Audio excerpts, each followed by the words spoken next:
आपण पाहत आहात जीसस इंडिया टीव्ही, चॅनल जे देवाकडून आहे, चॅनल जे स्वार्थ गाजवतं, चॅनल जे लोकांचे जीवन परिवर्तन करतं. पाहत रहा, लाईक करा, शेअर करा आणि सबस्क्राईब करा. या सेवा कार्याला अजून वाढवण्यासाठी तुम्ही हातभार लावू शकता व आम्हाला तुमची आर्थिक मदत करू शकता. ऑनलाईन पेमेंटसाठी खाली दिलेल्या QR कोडला स्कॅन करून आपलं दान देऊ शकता. सन्मान कोठे आहे? मी धनी आहे. मी धनी आहे तर माझे भय कोठे आहे? तो तुम्ही बाप आहे, माझा सन्मान कुठे? ऐका, चर्च मध्ये येऊन तुम्ही देवाला किती पण अलंकारिक शब्द वापरा, किती पण भारी भारी गाणे गा, हे सगळं तुम्ही देवाला, देवा तो आमचा अब्बा पिता तेरी, आता गायलं फादर डे म्हणल्यावर मग आमचं काय असते कल्पना? फादर डे म्हणजे फादरवर एक गाणं, मदर डे मदरवर एक गाणं, फादर डे वडिलांना कपडे, संध्याकाळी बिर्याणी, मदर डे आईला साडी, संध्याकाळी बिर्याणी, शाळा सुटली, पाठी फुटली, संपलं. पुढच्या वर्षी बघायचं काय करायचं, नाताळ नवीन वर्ष आल्यावर तेव्हा विचार करू काय करायचं. पण इकडं देव बोलताना तो म्हणतो, जसं तुम्ही तुझ्या बापाचा सन्मान करता तसा माझा सन्मान करा. म्हणजे जर चर्च मध्ये तुम्ही देवाला खूप सन्मान देतात, मग तुमच्या बापाचा सन्मान कुठे आहे? जो रिस्पेक्ट तुम्ही चर्च मध्ये देवाला देता, सेम रिस्पेक्ट तुम्ही तुमच्या घरामध्ये तुमच्या बापाला तुम्हाला द्यायला पाहिजे. मग तुम्ही खरे बिलीव्हर्स. म्हणून म्हटलं हे वचन जे आहे ना, हे वचन व्यवहार आहे, तुमचा मानवी व्यवहार आहे, एकमेकाशी संबंध हा व्यवहार असणार. बायबल म्हणजे तुम्हाला नुसतं सांगत नाही, या टाळ्या वाजवा, गीत गा, हात वर करा, उड्या मारा, अमक करा, तमक करा. नाही, या गोष्टी सगळ्या बाह्य स्वरूपी आहेत बरं का. देव हे सगळं बाहेरून बघतो तुम्हाला. देवाचं बघणं तसं नसतं. म्हणून तर आम्ही पाहतो की दाविदावरती ज्या राजाचा अभिषेक करायला जायचा, त्या शमूएल त्याला म्हणतो की देवा हाच राजा आहे का? कन्फ्युज आहे मी. त्यास प्रभू त्याला काय म्हणतो, अरे तू बाहेरून बघतोस, मी कुठून बघतो?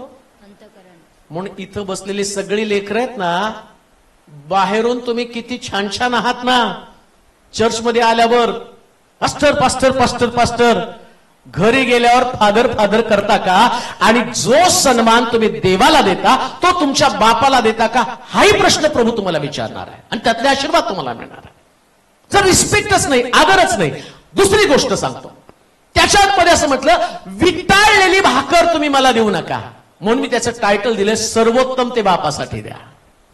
तुमच्या बापाला देत असताना जे शिल्लक आहे ते त्याला द्यायचं नाही, बेस्ट मधलं बेस्ट बापाला द्यायचं आहे. ज्यानं तुम्हाला चालवलं, ज्यानं तुम्हाला शिक्षण दिलं. आणि लक्षात घ्या, जेव्हा तुम्ही बाप बनताना त्यावेळेस तुम्हाला कळतं, आणि तुमच्या डोक्यातले विचार काय असतात ना, तुम्ही बाप बनल्यावरच तुम्हाला समजतो, तोपर्यंत तुम्हाला समजत नाही.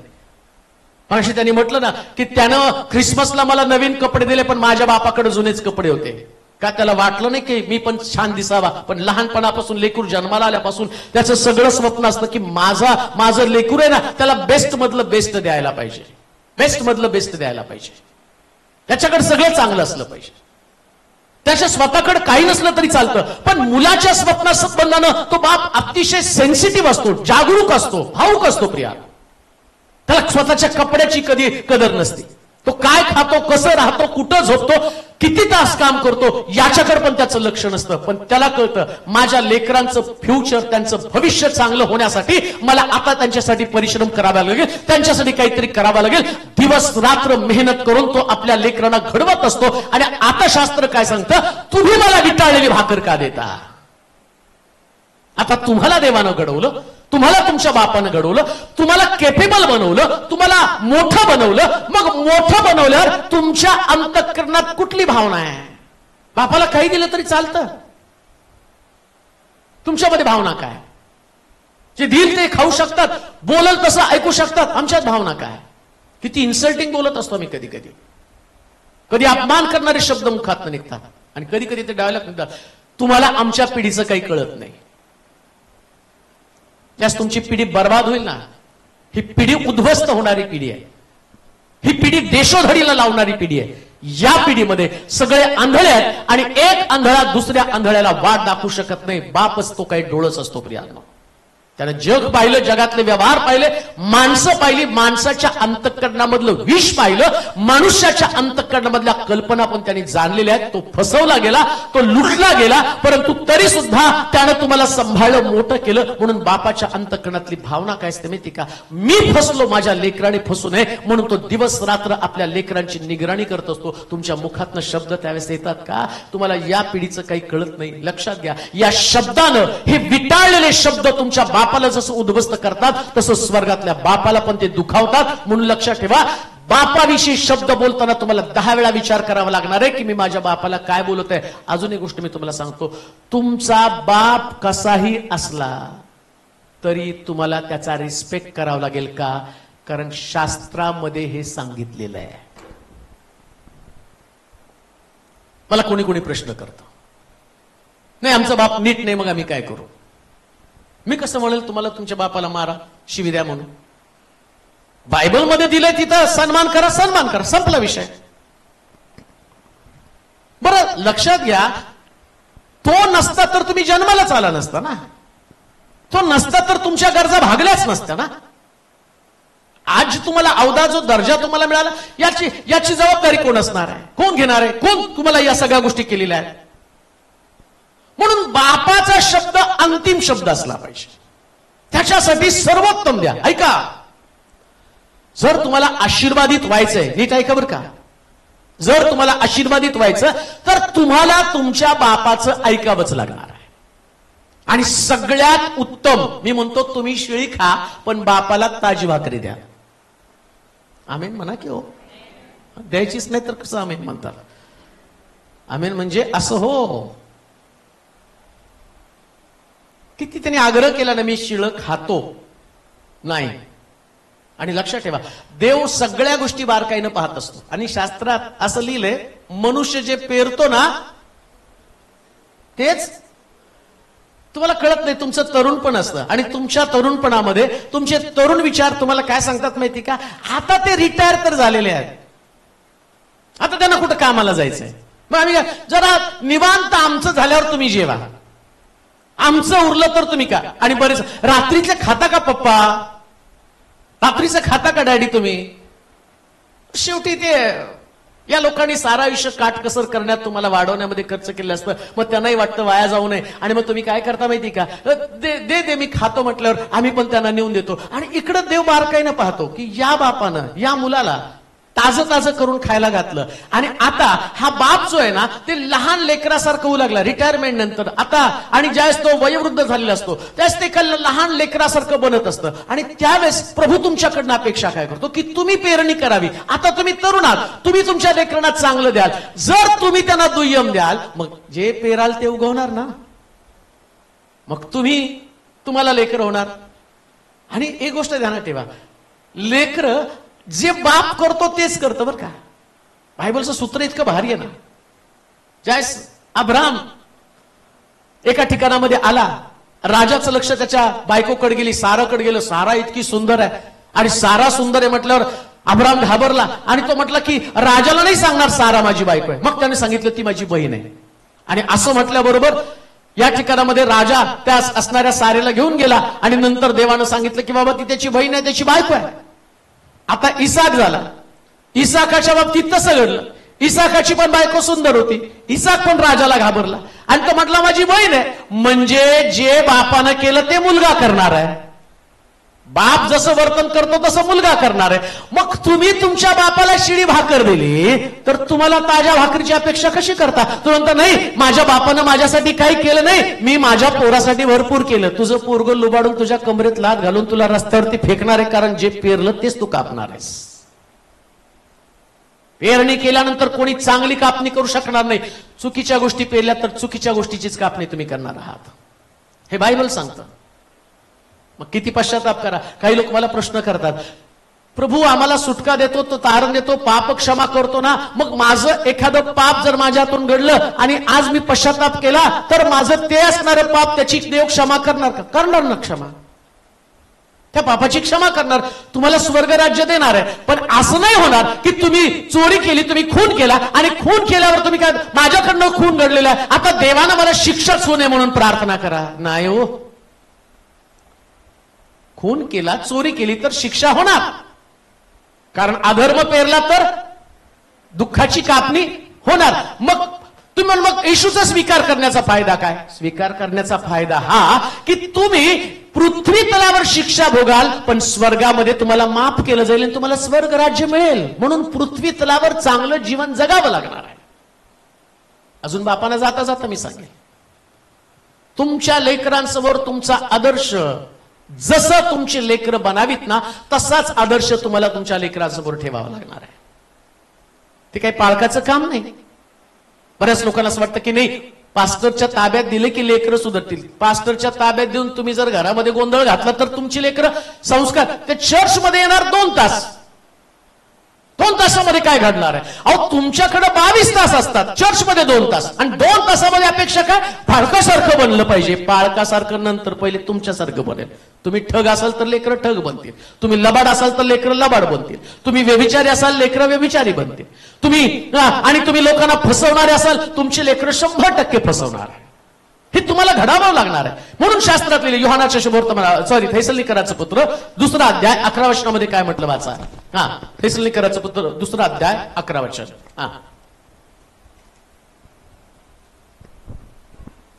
तुम्हास ठाऊक आहेस की तुम्हाला ठाऊक आहे की बाप आपल्या मुलांना करीतो बाप आपल्या मुलांना करीतो तसे आम्ही तुम्हापैकी प्रत्येकाला बाप आपल्या मुलांना करतो. काय करतो? तसे आम्ही तुम्हापैकी प्रत्येकाला बोध करीत. काय करायचं बापानं? बोध. कुठला बोध करायचा? कसं बोध करणार आहे? कशा पद्धतीने तुमच्या लेकरांना बोध करणार आहे? प्रत्येक बापानं आपल्या लेकरांना बोध केला पाहिजे. कोणता बोध? जो चर्च मध्ये तुम्हाला बोध केला जातो, चर्च मध्ये देवाचं वचन सांगितलं जातं. कोणता बोध तुम्ही करणार? ते तर जनरल झालं. नाही बाळा तू चांगलं वागलं पाहिजे. अहो चांगलं कसं वागायचं ते तर कळलं पाहिजे ना. चांगलं वागणं तुम्ही कसं दाखवणार आहे? चांगलं काय आहे? आणि चांगलं देवाच्या वचनाशिवाय दुसरं कोणतंच नाही. शास्त्र सांगतं, प्रत्येक शास्त्रले सद्बोध, दोष दाखवणं आणि सुधारणा करण्यासाठी. म्हणजे बोध कुठला करावा? देवाच्या वचनातनं बोध करावा. मग देवाचं वचनाचं बोध करण्यासाठी आतमध्ये तर यायला पाहिजे ना वचन. कसं बोध करणार आहात? जर बापालाच देवाच्या वचनाची गोडी नाही, मग लेकरांना काय सांगणार आहे? मग आमच्याकडे सगळ्यात सोपी पद्धत काय? पाळकाकडे ओढवतानाच. त्यांनी असं केलं घरामध्ये, त्याने असं केलं, मग तू काय केलं? तू घरामध्ये बसून सगळ्या जगाच्या गोष्टी बोलला, तू घरामध्ये बसून सर्व वाईट गोष्टी बोलला, तर ती वाईट गोष्टी पेरणीच्या रूपानं लेकरांच्या अंतःकरणामध्ये झाल्या ना. एकत्र बसून जर तुम्ही टीव्ही सिरियल बघितल्या आणि त्या टीव्ही सिरियलची चर्चा तुम्ही केली तर तुमचं घर सिरियल बनणार ना. तुमच्या घरात सिरियल घडणारच आहे. मग त्याच्यानंतर तुम्हाला वाईट वाटण्याचं कारण, जेव्हा तुम्ही बोध करायचा त्यास तुम्ही बोध केला नाही, सांगायचं त्यास तुम्ही गपचूप बसला. त्यास तुम्हाला खंबीर भूमिका घ्यायची असती, त्यास तुम्ही खंबीर भूमिका घेत नाही. मग तुम्ही लेचे पेच बनता. लक्षात ठेवा. मला आनंद वाटतो, लोक मला म्हणतात तुम्ही एक सक्सेसफुल पास्टर आहे, आणि ती गोष्ट खरंच मला आनंदाची वाटते की माझ्याकडे पाहताना लोक म्हणतात की तुम्ही यशस्वी पाळक आहात. मग काय यशस्वी पाळक आहे? बोध करायच्या टायमाला मी माघार घेत नाही. मी असं कधीच म्हणत नाही की ह्या चुकीच्या गोष्टी बरोबर आहे. मी दाखवतो, त्याला वाईट वाटू चांगलं वाटू, याच्यामुळे तो तुटेल, याच्यामुळे तो माझ्यापासून दूर जाईल, मला पर्वा नसती. परंतु एक दिवशी त्याला ती गोष्ट कळाल्यावर आपोआप तो व्यक्ती त्याला कळतं की या व्यक्तीने मला बरोबरच सांगितलं होतं.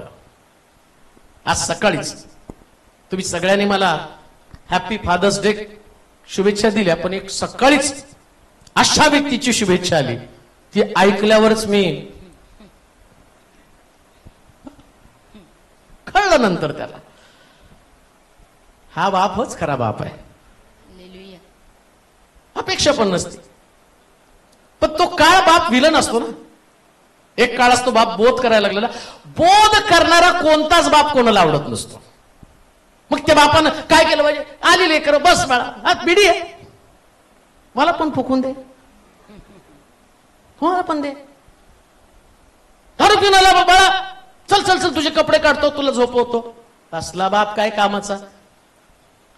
शास्त्र सांगतं जो आपल्या लेकराला शिस्त लावण्यासाठी काठी घेत नाही तो बापाच्या योग्यतेचा नाही. बापानं त्यावेळेस बोध करावा लागतो. बोध करा लेकरांना. वाईट वाटू द्या, त्यांचं अंतःकरण तुटू द्या, ते छिन्न विछिन्न होऊ द्या, पण त्यांच्या जीवनाला आकार देण्यासाठी त्याला बोध करणं गरजेचं आहे. सगळ्या गोष्टी ऍडजस्ट करून घेऊ नका. कधी कधी आम्ही ऍडजस्ट करतो. आणि ऍडजस्ट काय करतो माहिती का? आम्हाला असं वाटतं घरात शांती राहावी. तुम्हाला काय वाटतं? टेम्पररी शांती राहील ती, पण ही शांती एक दिवशी तुमच्या घराची संपूर्ण शांती भस्म करून टाकेल आणि तुम्ही शांती शोधायला जाल पण तुम्हाला कुठे सुद्धा शांती मिळणार नाही. टेम्पररी ऍडजस्टमेंट, तात्पुरती तडजोड आहे ती. ज्याच्यानं लेकरं चुकली तरी आम्ही त्यांच्याकडे दुर्लक्ष करतो आणि आम्ही त्यांना बोध करत नाही. लक्षात घ्या, देवाच्या वचनानुसार आम्हाला बोध केलाच पाहिजे. म्हणून आम्ही पाहतो पवित्र शास्त्रामध्ये 2 अनसक्सेसफुल असणारे बाप मी पवित्र शास्त्रात तुम्हाला दाखवणार आहे. एक तर याजक होता, एली याजक. त्याची लेकरं असं लिहिलं की बाहेरच्या स्त्रियांशी गैरव्यवहार करत होते, पण एली याजकाच्या लक्षात पण ते आलं नाही. वेदीवरचं चांगलं ते काढून खात होते आणि त्या आता वेदीवरचं देवाचं सुद्धा ते काढून खात होते, पण एली याजकानं त्यांच्याकडे लक्ष दिलं नाही. अनसक्सेसफुल, अयशस्वी असणारा बाप तो ठरलेला गेला. याजक, त्या याजकानं देवाची भीती त्यांना शिकवायला पाहिजे, परंतु तो याजकाची लेकरं आज जर त्याच्या संबंधानं असं लिहिलं की शेवटी देव त्या शमूएल बाळाशी बोलायला लागला. शमूएलाला त्यांनी बोलवलं. तो म्हटलं इकडे मी एलीला त्याच्या जागेवरून काढणार आहे. आणि लक्षात ठेव, का तर एलीच्या अधमपणा, मुलांच्या अधमपणाची आवाज स्वर्गापर्यंत गेली. या बापानं त्यांच्याकडे दुर्लक्ष केलं नाही. एली याजकानं कधीच त्यांना त्या ठिकाणात ताडण केलं नाही. त्यांना सांगितलं नाही ही चुकीची गोष्ट आहे. एली याजक शांतपणे त्या ठिकाणामध्ये आपली सेवा करत होता आणि तो सेवा करत असताना त्यानं देवाच्या सूचनेकडं, देवाच्या सूचनेनुसार आपल्या लेकरांना बोध केला नाही. जर पालक आपल्या लेकरांना बोध करू शकत नसले ते कितीही धार्मिक असले एली याजकाप्रमाणे, देवानं बोध न केल्यामुळे त्याला सांगितलं की आता एली आपल्या जागेवरती सेवा करू शकणार नाही. लक्षात घ्या, सेवा तुम्ही तेव्हा करू शकता जेव्हा तुम्ही तुमच्या लेकरांना बोध करू शकता. सेवा नंतर आहे, पहिले बोध आहे. जर तुम्ही तुमच्या लेकरांना बोध केला नाही, त्यांना शिकवलं पाहिजे. ह्याच तुम्ही त्यांना मंदिरामध्ये ना रोज त्यांना बोध केला पाहिजे आणि त्याची सवय लहानपणापासून लागली पाहिजे. चर्चमध्ये आल्यावर त्यांनी बसायचं कसं याच्यापासून तुम्ही त्याला शिस्त लावली पाहिजे, बोध केला पाहिजे. ते फिरायला लागलं इकडे तिकडे, तुम्ही कौतुकानं त्याच्याकडे बघता, मग पुढं ते बाहेर पण तशाच प्रकारचं जीवन जगेल. त्याला मंदिराचं महत्व नाही, तो बाहेर कसं जगणार आहे? कसं जगणार आहे? त्याला बोध केला पाहिजे तुम्हाला. परवा कुणीतरी चर्चमध्ये आलं, बाहेरून आले होते मंडळांमध्ये. आपल्याकडे आल्यावर ते लेकरं इकडे तिकडे फिरायला लागले आणि मग ओरडायला लागल्यावर त्यांना सांगितलं इथं गडबड करायची नाही. नाही, आमच्या चर्चमध्ये तर आम्ही फिरू देते लेकरं. मग आता तुमचं इथं बनवता का? इथं आम्ही शिस्त लावणार, आम्ही सांगणार हे देवाचं घर आहे. देवाच्या घरामध्ये आणि कसं पण कोणी फिरलं, गडबड केली, आरडाओरडा केला तर चालतं का? परमेश्वराचं घर आहे, बोध करावाच लागणार आहे. तुमच्या लेकरांना बोध करावा लागणार आहे. त्याला शांत बसण्याची शिक्षण लावावं लागणार आहे. त्याला गुडघे टेकण्याचं शिक्षण लावावं लागणार आहे. मग आमच्या लेकरांना बोलायला येत नाही पण गुडघे टेकायला येतात का? तर त्यांना आम्ही बोध करतो. देवाच्या घरामध्ये आल्यावर कसं बसायचंय त्यांना कळतं. प्रार्थना करताना डोक्यावरती ओढणी घ्यायला पाहिजे. आमची छोटी छोटी लेकरं ज्यांना कधी समज पण नाही पण ते ओढणी घेऊन डोक्यावरती बसतात का? तर त्यांना बोध केलेला आहे. त्यांना कळलं आमची मम्मी सुद्धा प्रार्थना करताना डोकं झाकती. आतापासून त्यांना बोध. मग तसा जर बोध असेल तर ही लेकरं जगात भरकटतील का? बापाचं काम आहे बोध करणं.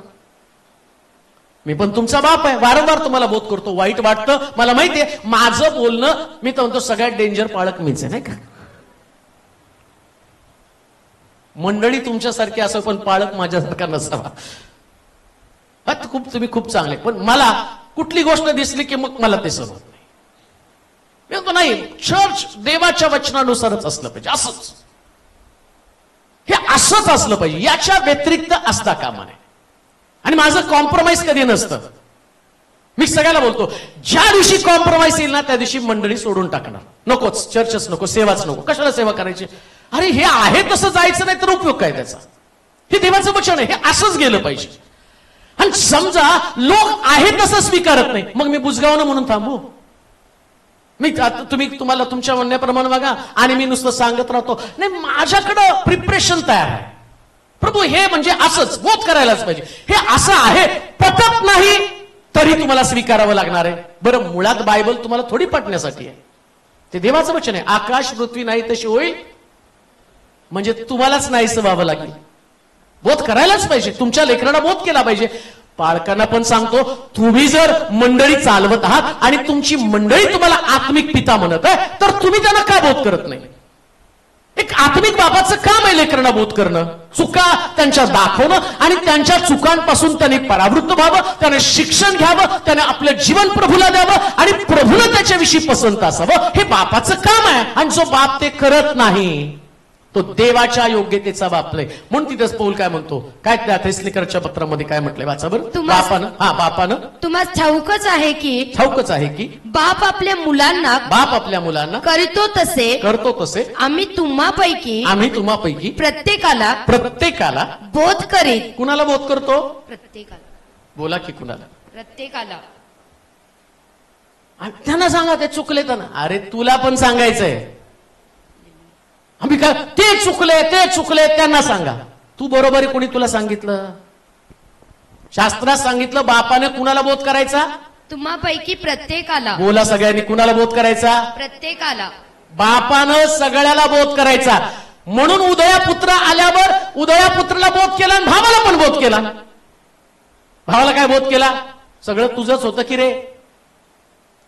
एक कोरडू कापलं तर तुला एवढं दुःख झालं, तू म्हणतो ना माझ्यासाठी काही पण नाही कापलं, तू सगळं